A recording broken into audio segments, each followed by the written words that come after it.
मिनश्शैतानिर्रजीम बिस्मिल्लाहिर्रहमानिर्रहीम। दिल की अथाह गहराइयों से मैं अपनी तरफ से, अपने असातिज़ा की तरफ से, तलबा की तरफ से, अब्दुल गनी साहब की तरफ से, जनाब मोहम्मद जावेद भाई की तरफ से, जनाब मियाँ मोहम्मद अरशद साहब और जनाब मोहम्मद जावेद साहब को आज अल-ताहिर अकेडमी में आने पर दिल की अथाह गहराइयों से खुशामदीद कहता हूँ और शुक्रिया अदा करता हूँ कि आपने अपनी मसरूफियात में और तकलीफ की हालत में हमारे प्रोग्राम को तरजीह दी, वक्त का निकाला, हमारे पास तशरीफ़ लाए। मैं आपके लिए एक शेर पढ़ूँगा कि दिल बड़ा है शहर छोटा है, बड़े शहर में होते तो हम भी समुंदर होते। ये अगर किसी, मैं दिल से कह रहा हूँ, ये धागा नहीं है सर, मैं दिल से कह रहा हूँ कि अगर सर किसी बड़े शहर में होते, लाहौर, इस्लामाबाद या किसी बड़े शहर में होते तो बहुत बड़ा इनका नाम होता और मुल्क के नामवर लोगों में शुमार होता। तो हमारे दिलों में इनका वही मुकाम है और आज मैं अल्फाज नहीं है कि हमारी इस छोटे से इदारे में इतनी बड़ी शख्सियत तशरीफ़ ले आए हैं, तो ये हमारे लिए बहुत खुशी का मुकाम है। मैं प्रिंसिपल अल-ताहिर अकेडमी खान को कहूँगा कि तालियों की गूंज में सर को माला सेहरा पहनाएं।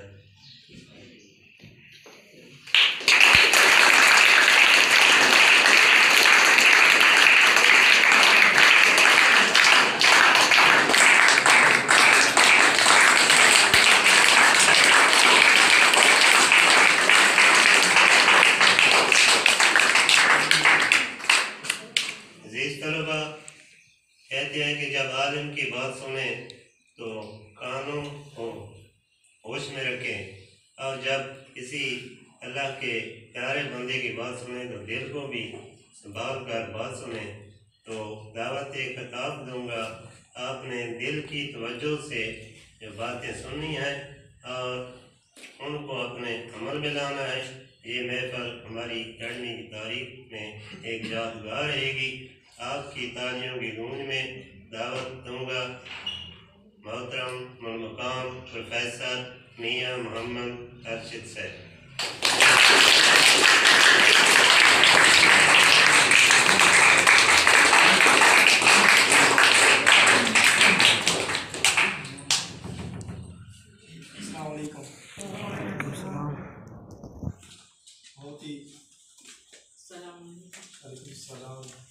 इज़्ज़त के काबिल जनाब उस्ताज़ साज़ा मलम रज़ा साहब, आपको शायद इल्म ना हो कि यहाँ पर जितने साज़ा हैं जिनकी एकेडमीज़ हैं वो सारे सर रज़ा के शागिर्द हैं।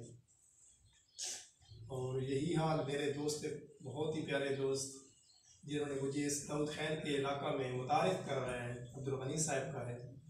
ये खुद आपकी शख्सियत के मालिक हैं, यानी जिसको आप कहते हैं कि जीनियस। दुनिया का कोई फ़न ऐसा नहीं है जो सर अब्दुल गनी को ना आता हो, क्योंकि मैं इनके साथ 2 साल से रह रहा हूँ। और वही बात कि भाई इलाके वाले जो होते हैं वो ज़्यादा वाकिफ़ नहीं होते। इसी तरह मेरे फ़याज़ भाई हैं, और मैं मुँह पे किसी की तारीफ़ भी नहीं कर सकता। और सारा ख्वाब ने जो इस्लामी आपको लेक्चर दिया और ये नन्हे ने जो तकरीर की है, जिस बच्चे ने नात शरीफ पढ़ी है, ये सारे मेरी तरफ से ना दाद के मुस्तहिक है। क्योंकि मैं तो गुमान भी नहीं कर सकता कि किसी एकेडमी के अंदर इस किस्म की तकारीब का इनेकाद होता होगा, बल्कि हमारे तो इदारों के अंदर ये तकारीब अब मफकूद हो गई हैं।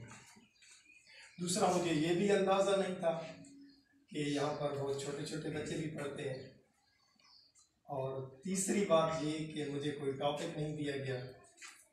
और चौथी बात ये कि मेरे ख्याल में सारे लोगों को या साज़ा को भाई ये हो कि मैं कोई मजहबी किस्म की बात करूँगा या इस्लामी इस्लाही, शायद हुस्नियत की बात पहले हो चुकी, तो उसकी तकरार मेरे लिए ज़रा मुश्किल होगी। मैं आपको सिंपल सी एक चीज़ बताता हूँ यहाँ पर। अच्छा, आप लोग बैठ जाएँ बेटा, ये क्यों बना रहे हैं? बैठ के बना लें, बैठ के ईज़िली बैठ जाएँ। सामने बैठ जाए, अच्छा बैठो बैठो। जिस तरह के सर ने बात की, फलाह का लफ्ज इस्तेमाल हुआ था उसके। दरअसल हम यहाँ पर जितने बच्चे बैठे हैं या बड़े बैठे हैं या हमारे इस्ताज़ा बैठे हैं, हम सारों ने ज़िंदगी के अंदर इस टारगेट को अचीव करना होता है कि लोग हमें कहें कि ये कामयाब शख्स है। हमारी ज़िंदगी के अंदर जितने भी टारगेट्स होते हैं ना, उन टारगेट्स का एक ही टारगेट होता है कि किसी तरह हम दुनिया वालों के सामने एक कामयाब सक्सेसफुल मैन के तौर पर नमदार हो। और इस कामयाबी को हासिल करने के लिए हमें जिन जिन स्टेप्स को समझना है वो मैं सारों की नज़र करता हूँ। इतने बच्चे बैठे हो, आप कहेंगे सर हमारी तालीम के साथ उसका कोई ताल्लुक भी तो बनता होगा कि हम अभी तो बच्चे हैं और हमें आप अभी से बना रहे हो बिजनेसमैन बना फला फला। यही बात है, यही वो नुक्ता है जो मैं आपको समझाना चाहता हूँ। बेटा पहली बात यह है कि आप जिस उम्र में बैठे हो, इन बच्चों को छोड़ के पिछले, तो इस उम्र में लड़कपन में हमारे अकाबरीन ने हुकूमतें की हैं। आप ये अगर समझें कि हम तो अभी बहुत छोटे हैं, तो ये बात शायद अब इस मॉडर्न वर्ल्ड में कोई लतीफ़ा ही कही जा सकती है। यानी आप अगर तसव्वुर करें, ज़रा माजी के दरीचों को खोलें, वाह करें, तो आपको पता चले कि यहाँ पर अकबर नामी एक बादशाह 13 साल की उम्र के अंदर उसने इक़्तिदार संभाला था। अगर वो पूरे बरसगीर पाक व हिंद पर हुकूमत कर सकता है 13 साल में, तो इसका मतलब है शऊर की ज़ीस्त जो होती है वो शुरू हो चुकी होती है। और अगर माजी में इससे पीछे चले जाएं तो उसामा रज़ी अल्लाह ताला अन्हु, उसामा बिन ज़ैद इनको कहा जाता है, तो उन्होंने कमांड सौंपी है, उनको कमांड सौंपी गई है। तो ये वाली उम्र पहले तो ये अपने दिमाग से निकाल लें कि हम कोई छोटी उम्र में बैठे हैं। फिर मैं आपको ज़रा अब अपने तालीमी सिलसिले की तरफ लेके आऊँ। हमारे यहाँ आमतौर पर सर ये देखा जाता है कि हमारे मुआशी हालात दुरुस्त नहीं हैं, हमारे मुआशरती हालात दुरुस्त नहीं हैं, हमारी जेब के अंदर पैसे कोई नहीं है, हमारे साथ देने वाला कोई नहीं है, हमारे सर पे दस्ते शफकत रखने वाला कोई नहीं है। ये सारे जो मामलात होते हैं हमारी ज़िंदगी के अंदर, हम ये सोचते रहते हैं कि फ़लाँ का बाबा अमीर, फ़लाँ का चाचा अमीर, फ़लाँ के पास ये ज़मीन, फ़लाँ को जेब खर्च इतना मिलता। तो ये इस मॉडर्न वर्ल्ड के अंदर कोई अहमियत नहीं रखती। आप कहेंगे सर कैसे? तो अगर आपके जहन के अंदर ये कोई माजूरी वाला टारगेट चल रहा हो ना कि हमारे आज़ा में कोई ख़राबी है, हमारी आंखों में कोई मसला है, हमारे पाँव के अंदर कोई मसला है, हमारी ज़बान के अंदर लुकन होता है, कोई भी खामी आपके जहन में हो, तो आप जो खामी उठाएं मैं उसी खामी का बंदा आपको उठा के दूंगा कि अल्लाह ताला ने उसको इस नेमत से नहीं नवाजा था, लेकिन उसने इतना बड़ा मकाम हासिल किया।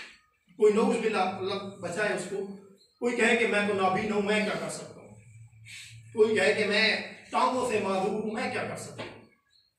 ये हमारे यहाँ आमतौर पर हमारे मुआशरे के अंदर ये बात की जाती है कि हमारे पास ये माजूरियाँ हैं, हमारे पास ये माजूरियाँ हैं। अब मैं आपको छोटी सी एक बात, अगर आप टांगों की माजूरी को ले लो ना, टांगों से माजूर, तो अमीर तैमूर टांग से महरूम था और उसने हुकूमत की है। अब अगर कहें ना कि आप आंखों से माजूर हैं, तो आंखों से माजूर शख्स भी दुनिया पे राज करके गया है।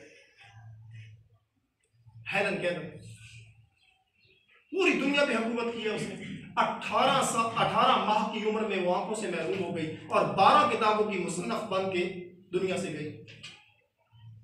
जॉन मिल्टन पैराडाइज लॉस्ट 14 किताबों का मुसन्निफ, 13 किताबें लिख चुका था और 14वीं किताब जब उसका हिस्सा लिखने बैठा तो वो आंखों से माजूर हो चुका था, लेकिन उसने हिम्मत ना हारी, किसी कातिब की खिदमत में मुस्तार ली और उसको वो किताब लिखवाई। हमारे अब अगर आप दिमाग में ये सवाल भी उठ जाए कि ये तो आप किसी और की मिसाल देने लग बैठे हो, तो कलंदर बख्श जुरत हमारा ही शायर था जो नाबीना का बचपन दुनिया पे राज। तो जिस्मानी माजूरी भी कोई माजूरी नहीं है। फिर आप कहेंगे हमारी कोई मुआशी माजूरी थी, तो मुआशी माजूरी भी कोई माजूरी नहीं होती। आप अगर गिरदो निवाह के अंदर नजर दौड़ाएं तो आपको पता चले आज जिस जिस मकाम पर जो जो शख्स बैठा है ना, वो सोने का चमचा मुंह में लेके नहीं पैदा हुआ था। मसलन अगर आप करीब जाएं बैरिया टाउन वाले प्रयास की तरफ तो वो बिल्कुल गरीब सब।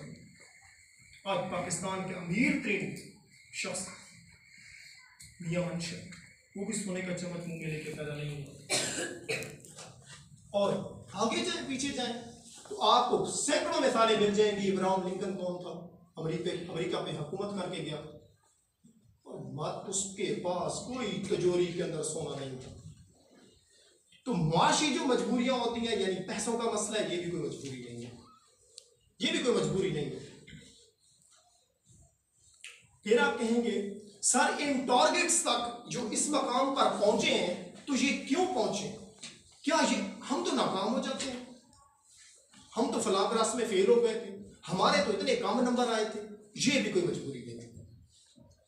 नाकामी कामयाबी का जीना सिर्फ कहा ही नहीं जाता, ये हकीकत के अंदर होता है। आप कहेंगे सर कैसे, हम तो नाकाम हो गए तो फिर दोबारा होंगे।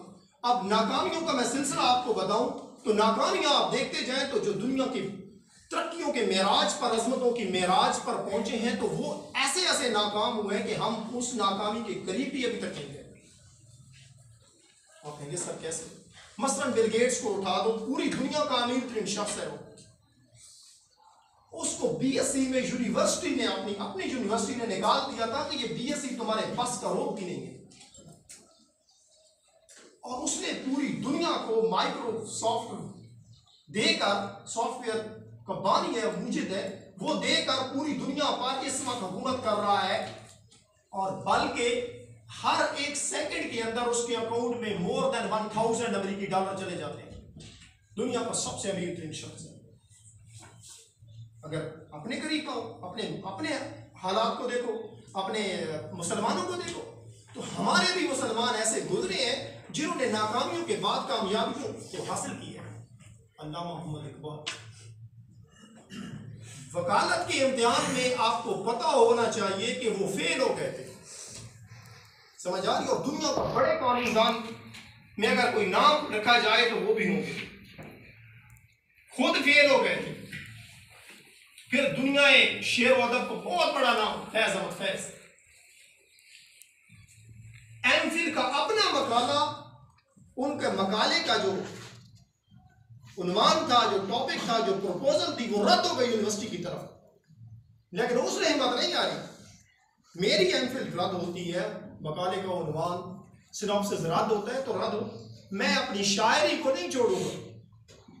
और उसने वो कमाल किया कि अब फैजियात का एक अलग शोबा है पूरी दुनिया में, और उन पे पीएचडी कितनी हो चुकी है फैज पे।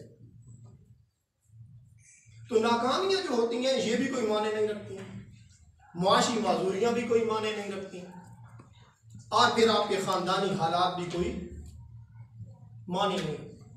पैगंबर सल्लल्लाहु अलैहि वसल्लम की बात हो चुकी, तो अगर आप माजी पे नजर दौड़ाएं तो आपको पता चले कि हमारे रसूल करीम सल्लल्लाहु अलैहि वसल्लम की पैदाइश से पहले उनके वालिद मोहतरम दुनिया से जा चुके थे, तो वो भी तो पूरी दुनिया पे हुकूमत करके गए हैं। तो अगर किसी पे खुदा न खास्ता कोई यतीमी का, कोई कहता है कि मैं यतीम हूं, यतीमी का दाग लगा हुआ है, तो ये भी कोई आपके यहां रुकावट नहीं होगी। अब हमारे पास जो कैटेगरीज हैं वो तीनों के हमें जवाब मिल गए फौरन। अब आप कहेंगे सर इन टारगेट्स तक हम हासिल, इन टारगेट्स को हम अचीव कैसे कर सकते हैं? तो कोई भी टारगेट हो आपकी जिंदगी में, सबसे पहला काम जो आज मैंने क्लास में भी बताया कि सबसे पहला काम जो है ना, वो मकसद को आपने ढूंढना है कि मैं ये काम कर रहा हूं तो मेरा इस काम में मकसद क्या है। मकसद की शनाख्त जो है वो जिंदगी में सबसे इंपॉर्टेंट चीज है। जैसे आप सारे बैठे हो, और 10th में बैठे होंगे, 9 और 10 तक बैठे होंगे। अच्छा 11। तो बेटा आप मेरे स्टूडेंट बेटा 9th 10th और 11 में पहुंच गए हो। आप में से कितने ऐसे बच्चे हैं जिन्होंने अब तक इस लम्हे तक जब मैं आपसे मुतारिफ हो रहा हूँ, किताब कर रहा हूँ, कितने ऐसे बच्चे होंगे जिन्होंने ये सोच लिया होगा कि मैंने ये बनना है? कोई आप में से हाथ उठा के बता दे मुझे कि मैंने ये बनना है। कोई हाथ उठाए। एक बच्चे ने कहा कि मैं, 2 हो गए, 3 हो गए। शर्म क्यों कर रहे हो भाई?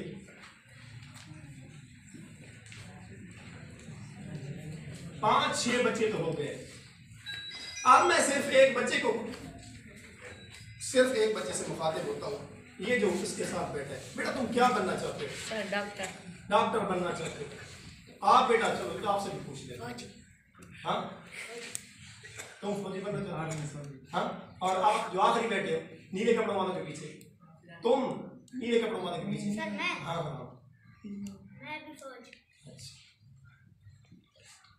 अब इनसे ये छोटे बच्चे बैठे और बड़े बच्चों ने भी आवाज नहीं उठाई शर्म की वजह से।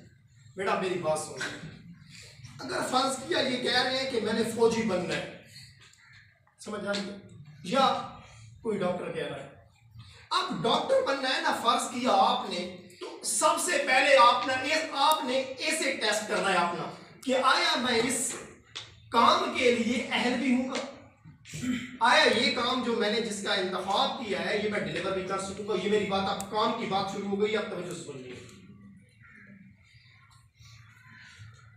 ये बच्चा कहता है मैं डॉक्टर बनना चाहता हूं। अब डॉक्टर बनने के लिए सबसे पहला काम क्या है कि ये क्या अपनी माँ बाप बहन भाई हत्ता के अपने बेटे अपनी औलाद को छोड़कर मरीजों की देखभाल कर सकेगा?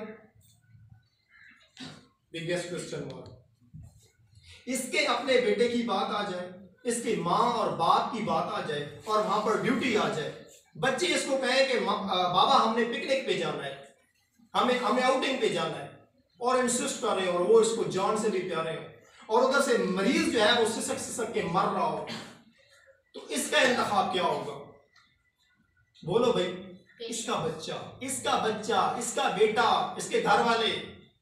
ये बात होती जिसका जवाब भी आपने दिया है कि मरीज, तो हमारे यहाँ मरीज इस तरह सिसक के मर रहे होते।